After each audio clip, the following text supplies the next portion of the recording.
नमस्कार दोस्तों, positive aura में आपका स्वागत है। आज मैं आपके लिए लेकर आई हूँ शिव पूजन सहाय की कहानी भगजोगनी। एक ऐसी मर्मस्पर्शी कथा जो दिल को अंदर तक झकझोर देती है। यह सिर्फ एक कहानी नहीं, बल्कि उस सच्चाई का आईना है जहां गरीबी, मजबूरी और समाज की कड़वी परंपराएं एक मासूम जिंदगी को धीरे धीरे तोड़ देती हैं। एक ऐसी लड़की की कहानी जिसकी किस्मत ने उससे बचपन, खुशियां और जीने का हक तक छीन लिया, और अंत में उसकी जिंदगी ऐसा मोड़ लेती है जिसे सुनकर आप भी सन्न रह जाएंगे। और चलिए शुरू करते हैं इस दर्द भरी कहानी भगजोगनी का सफर। एक ऐसी कहानी जो खुद एक कहानी बनने के लिए तरसती रही। मैं कोई बड़ा कहानीकार नहीं हूं, ना ही मुझ में कहानी लिखने की कोई खास कला है, लेकिन मुझे एक ऐसा प्लॉट मिला है जिस पर कोई भी महान लेखक एक दिल को छू लेने वाली कहानी खड़ी कर सकता है। मेरे गांव के पास ही एक छोटा सा गांव है, इतना साधारण कि उसका नाम सुनकर शायद आपको अजीब लगे। वहीं पर रहते थे एक बुजुर्ग मुंशी जी। अब वो इस दुनिया में नहीं है। उनका नाम भी कुछ ऐसा था जिसे सुनाकर मैं आपको उलझन में नहीं डालना चाहता, इसलिए उसे यहीं छोड़ देते हैं।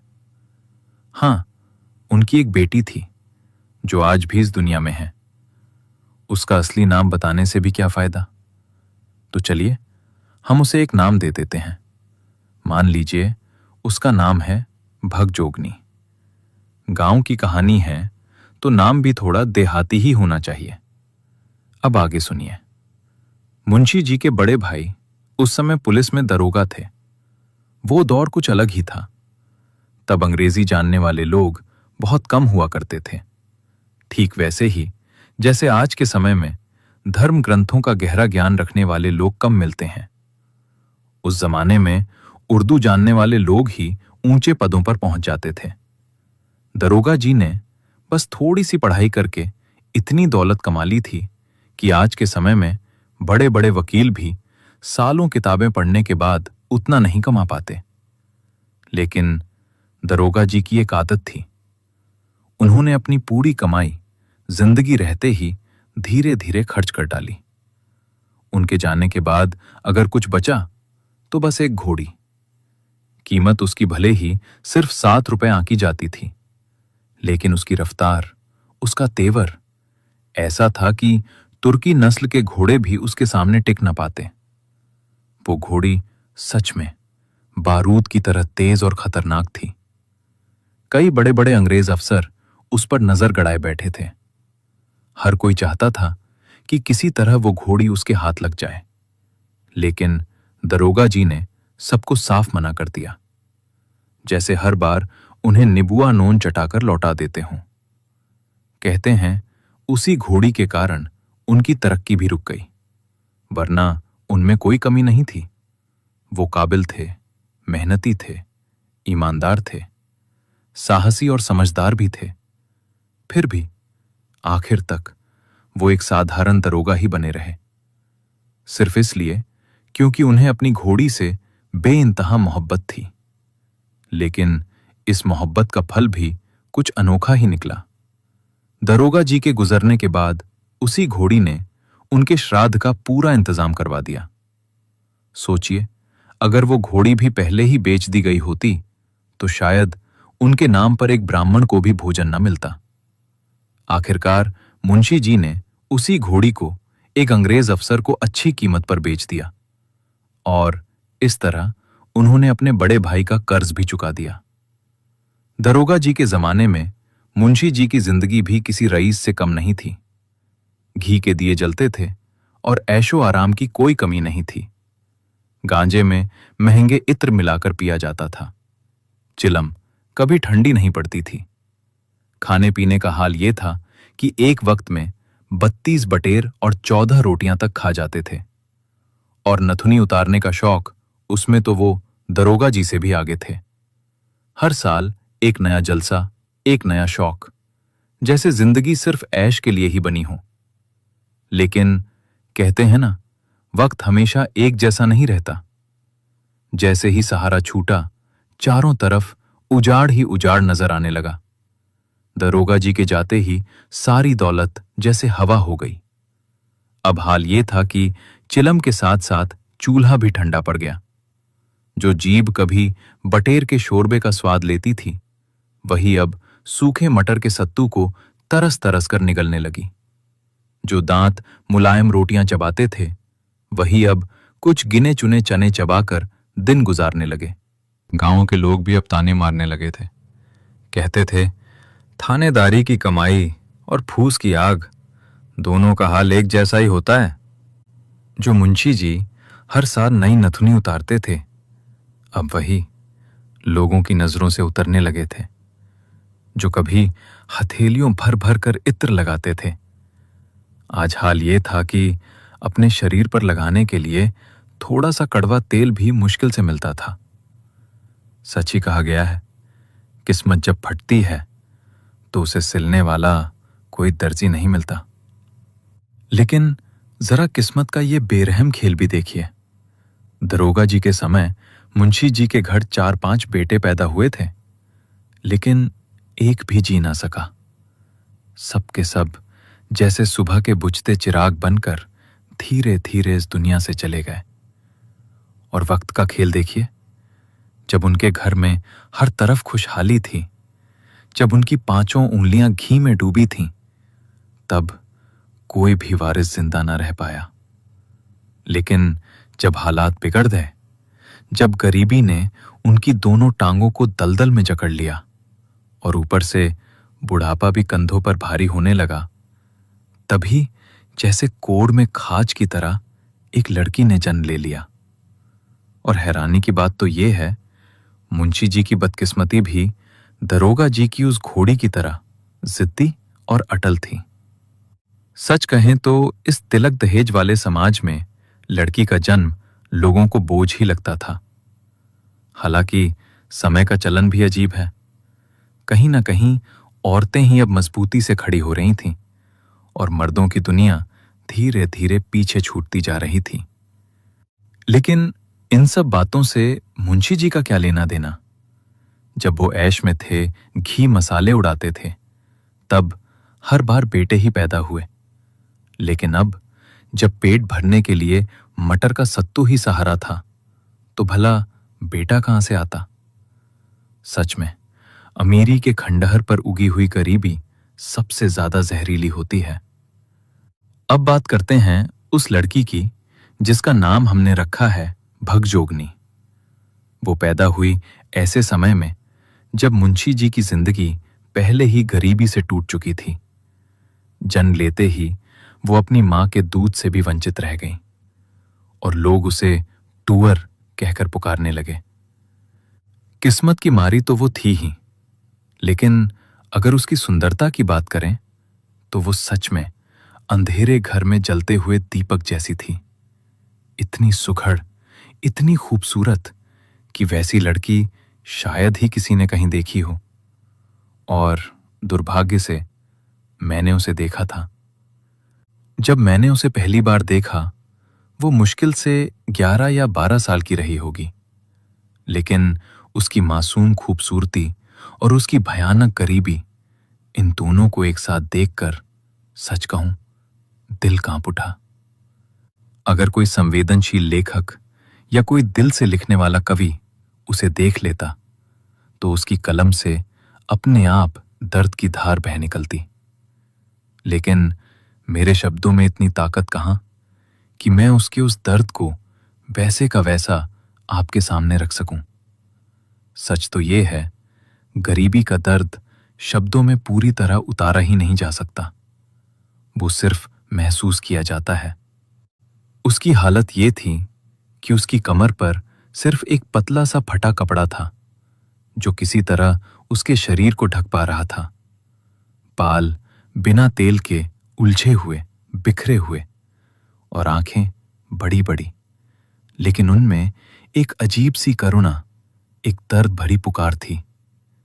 ऐसा लगता था जैसे गरीबी नाम का कोई राक्षस उसकी सुंदरता का गला दबा रहा हो।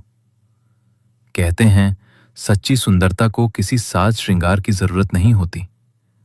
जंगल में रहने वाली शकुंतला भी पेड़ पत्तों में सजी उतनी ही सुंदर लगती थी, लेकिन वो शांति और सुकून में पली थी। उसे कभी भूख का वो डरावना शोर सुनाई नहीं दिया। लेकिन भगजोगनी की जिंदगी तो गरीबी की चक्की में पिस रही थी, जहां हर दिन हर पल भूख और अभाव का दर्द था। वो दाने दाने को तरसती थी, एक छोटे से कपड़े के टुकड़े के लिए भी मोहताज थी। सिर में लगाने के लिए थोड़ा सा तेल भी सिर्फ एक सपना बन चुका था, और पेट भर खाना, वो तो जैसे महीने में एक दिन भी नसीब नहीं होता था। अब आप ही बताइए, ऐसे टूटे हुए शरीर में जहां सिर्फ हड्डियां ही बची हों, वहां भला सुंदरता कब तक टिक पाती? उफ, उस दिन का मंजर आज भी याद आता है, जब मुंशी जी रो रो कर अपना दुख सुनाने लगे थे। सच कहूं, दिल जैसे टुकड़े टुकड़े हो गया था। आंखों में आंसू लिए वो बोले, क्या बताऊं बाबू साहब, जब पुराने दिन याद आते हैं तो जैसे होश ही उड़ जाते हैं। ये गरीबी पहले ही कम नहीं थी, लेकिन इस लड़की की हालत देखकर और भी ज्यादा चुभती है। फिर उन्होंने भगजोगनी की तरफ इशारा किया। देखिए, इसके बाल कैसे सूखे उलझे हुए, जैसे कोई गोरब धंधा बन गया हो। अगर इसकी मां होती तो कम से कम इसका सिर यूं जुओं का घर ना बनता। उनकी आवाज भर्रा गई।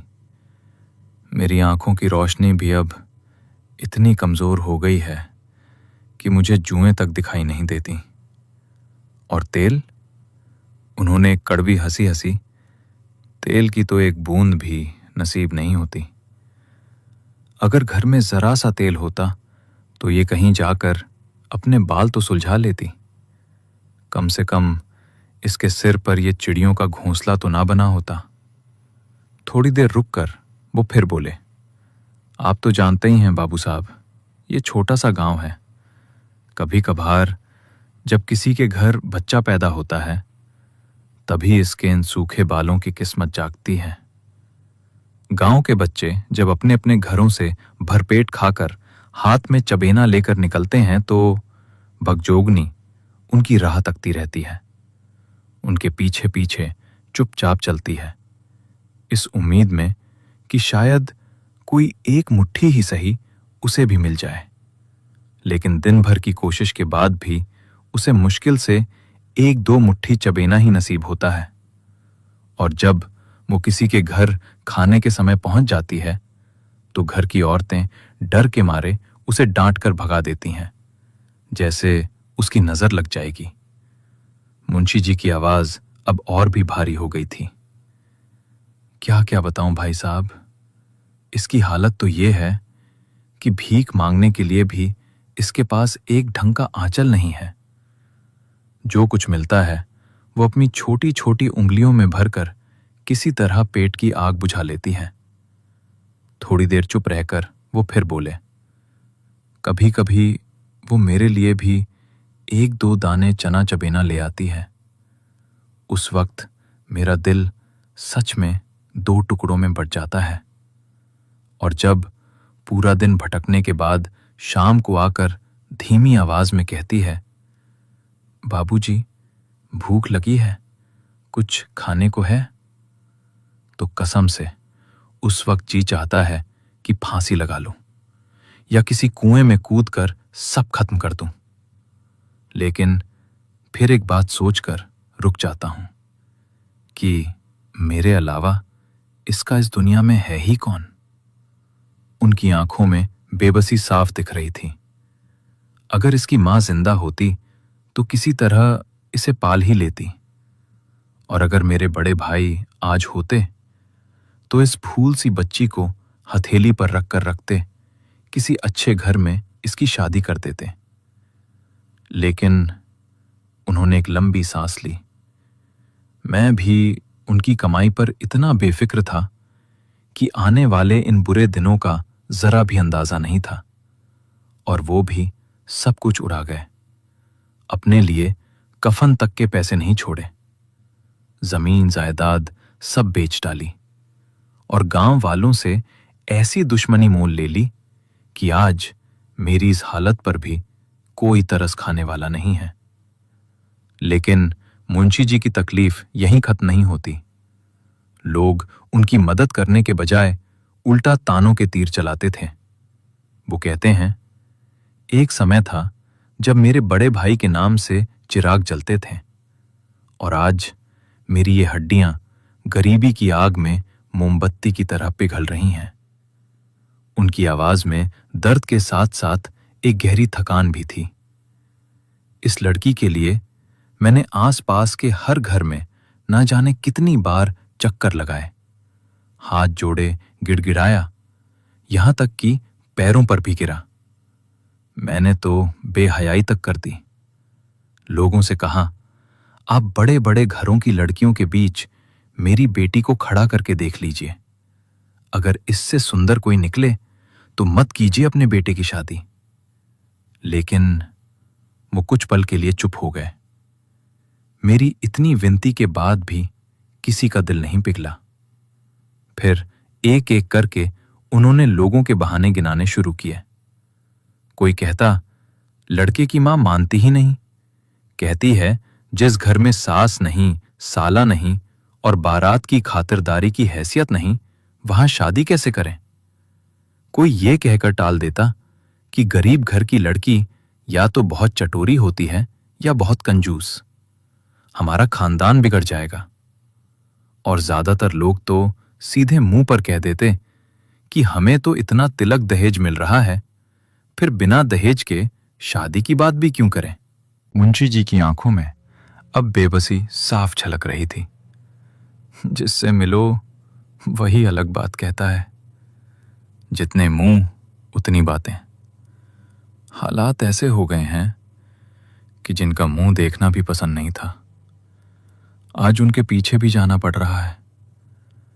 और ये देख देख कर कि मामूली हैसियत वाले लोग भी 500,000 रुपए दहेज मांग रहे हैं, दिल जल उठता है, गुस्सा भी आता है। लेकिन उन्होंने एक लंबी टूटी हुई सांस ली। गरीबी ने मेरे पंख ही काट दिए हैं। अब चाहकर भी मैं फड़फड़ा नहीं सकता। मुंशी जी की आंखों में अब सिर्फ दर्द ही नहीं, एक कड़वा गुस्सा भी था। वो अचानक बोले, इस समाज के नियम भी कितने अजीब हैं। जो लोग लड़के की बोली लगाकर उसे बेचते हैं वो इज्जतदार कहलाते हैं, और अगर कोई गरीब अपनी बेटी के लिए वैसी ही बात करे तो उसे कमीना कहा जाता है। उनकी आवाज अब थोड़ी सख्त हो गई थी। मैं चाहूं तो आज ही अपनी बेटी को बेचकर इतना पैसा जुटा सकता हूं कि बाकी जिंदगी आराम से कट जाए। लेकिन उन्होंने दृढ़ स्वर में कहा, जीते जी मैं ऐसा पाप कभी नहीं करूंगा, चाहे ये कुंवारी रह जाए या बड़ी होकर मेरे नाम पर दाग लगा दे। फिर उन्होंने भगजोगनी की तरफ देखा। देखिए, ये अब सयानी होने की उम्र में है, लेकिन गरीबी ने इसकी बढ़त रोक दी है। अगर ये किसी अच्छे घर में होती तो अब तक पूरी तरह खिल चुकी होती। कहते हैं ना, जब शरीर भरता है तभी सुंदरता भी निखरती है, और लड़कियां तो वैसे भी जल्दी बड़ी हो जाती हैं। कुछ पल के लिए वो चुप हो गए, फिर धीमी आवाज में बोले, अब क्या कहूं बाबू साहब, जो बोया था आज वही काट रहा हूं। बीमारियों ने मुझे पूरी तरह तोड़ दिया है। मोतियाबिंद, गठिया और दमा अब किसी काम का नहीं छोड़ा। इतना रो लिया हूं कि अब तो लगता है मेरे आंसू भी भगवान को नहीं पिघला सकते। फिर उन्होंने आखिरी उम्मीद का जिक्र किया, बस अब एक ही सहारा बचा है। एक आदमी ने बहुत कहने सुनने के बाद इससे शादी करने का वादा किया है। अब डर बस यही है कि कहीं गांव वाले उसे भी भड़का ना दें, या फिर मेरी ये डूबती हुई नाव कहीं किनारे तक पहुंच पाए।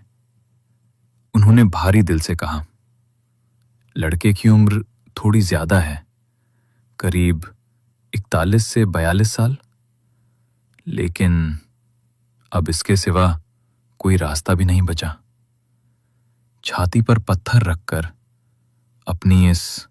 उन्होंने भर्राई आवाज में कहा, राजकुमारी जैसी बेटी को। इतना कहते कहते मुंशी जी का गला भर आया। आवाज रुक गई, शब्द जैसे साथ छोड़ गए, और फिर वो अचानक फूट पड़े। भगजोगनी को अपनी गोद में बैठाकर बच्चों की तरह बिलक बिलक कर रोने लगे। मैंने बहुत कोशिश की उन्हें समझाने की, ढांढस बंधाने की, लेकिन जिसके पीछे किस्मत खुद हाथ धोकर पड़ जाए, उसे दिलासा देना आसान नहीं होता। उनकी ये दर्द भरी कहानी सुनकर मैंने अपने कई कुंवारे दोस्तों से कहा, क्यों ना तुम में से कोई इस बेचारी लड़की से शादी कर ले। एक गरीब की मदद भी हो जाएगी और तुम्हारा जीवन भी सार्थक हो जाएगा। लेकिन किसी ने मेरी बात नहीं मानी। यहां तक कि जो लोग समाज सुधार की बड़ी बड़ी बातें करते थे, लेख लिखते थे, उपदेश देते थे, वो भी पीछे हट गए। यहां तक कि उम्र दराज अकेले पड़े लोग भी इस जिम्मेदारी से बचते रहे। आखिरकार वही आदमी जिसने पहले वादा किया था आगे आया और भगजोगनी को अपने घर ले गया। साधारण रीति रिवाजों के साथ उससे विवाह कर लिया। इस तरह मुंशी जी की सबसे बड़ी चिंता खत्म हो गई। उनकी छाती पर रखा हुआ वो भारी पत्थर आखिरकार उतर गया। लेकिन उसके बाद उनकी जिंदगी में कुछ बचा ही नहीं। अब घर में उन्हें पानी देने वाला भी कोई नहीं था। बुढ़ापे का सहारा जैसे छिन गया। शरीर दिन ब दिन कमजोर होता गया और 1 साल भी पूरा नहीं हुआ था कि एक दिन सब कुछ खत्म हो गया। गांव वालों ने रस्म निभाते हुए उन्हें नदी में बहा दिया। लेकिन कहानी यहीं खत्म नहीं होती। भगजोगनी आज भी जिंदा है। अब वो एक पूर्ण युवती है। उसका शरीर अब स्वस्थ है, भरा पूरा है। उसकी सुंदरता अब खिल चुकी है, लेकिन उसकी किस्मत आज भी उतनी ही अजीब है। उसका पहला पति अब इस दुनिया में नहीं है और उसका दूसरा पति सुनकर आप भी सन्न रह जाएंगे। वो कोई और नहीं बल्कि उसका अपना सौतेला बेटा है।